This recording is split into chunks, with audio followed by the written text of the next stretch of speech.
So I've been doing a lot of traveling for the last several weeks, and I haven't been able to build much on the plane, but I did get to go take in some cool aviation locales.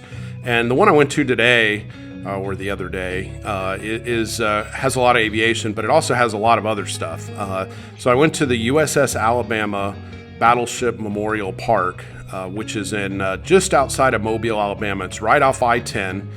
If you're heading west on I-10, heading towards Mobile, you exit before you get past the bridge over the bay. You kind of loop around, and the battleship is over on the left before you get to Mobile. So it's a very large facility. It has an aviation pavilion, which is what you're looking at here, which is a large hangar full of a little bit of everything. A number of aircraft from different periods, some missiles. They have a Vietnam-era patrol boat river, some helicopters. They have a Marine One, which a number of presidents flew on back in the day, and some other things. They have some models and that sort of thing. Then when you go outside, there's the USS Drum, which is a World War II submarine, and it's a walking tour. It's on land. It used to be in the water. Now it's up on land. And it's a really neat, gives you an idea of what the sailors in World War II on these submarines had to deal with. Just so tight. They had their beds tucked into every nook and cranny, and nowhere to sit, nowhere to sleep. It's pretty interesting. And then sort of the grand item for the park is obviously the USS Alabama battleship from World War II. I believe it actually served well past World War II. It has some upgrades and stuff, and I believe that it served well past World War II before it was decommissioned. So that is a good tour. You can spend some time on that. There's you can go up and down a lot of ladders. I would definitely recommend some. Don't wear flip-flops because you're going to be climbing stairs and ladders and different things for both the submarine and the battleship. And then the last part of this sort of this pavilion Memorial Park is the outdoor static displays. And the static displays are wide range.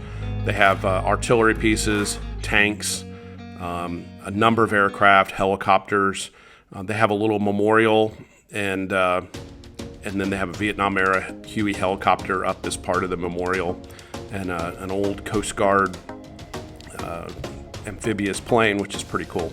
So anyway, a lot to look at, and it was very enjoyable. You could definitely spend a good number of hours there if you sort of take your time through the submarine and the battleship. The outdoor static displays, I would almost recommend taking a good look at them before you go in. If you're in the summer, there's no shade, so it's a little warm as the day goes on. So maybe start outside and then work your way inside. There is a fee. This is a private, non-profit organization, so they do charge.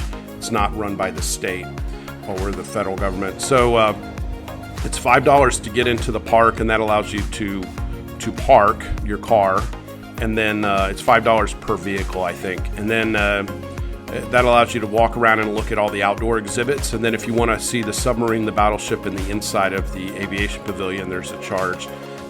For adults, it's $18 with a lot of discounts for different groups. And then military are free. The family and military, I think, was a reduced price as part of all their discounts they do. So you can definitely go to their website and kind of get the ins and outs of that. But you could definitely spend a good number of hours, wear good shoes so you can walk the ladders and the stairs and all around the battleship and the submarine and the park. It's pretty spread out. So anyway, I got some pictures and some video, and put it all together. So enjoy.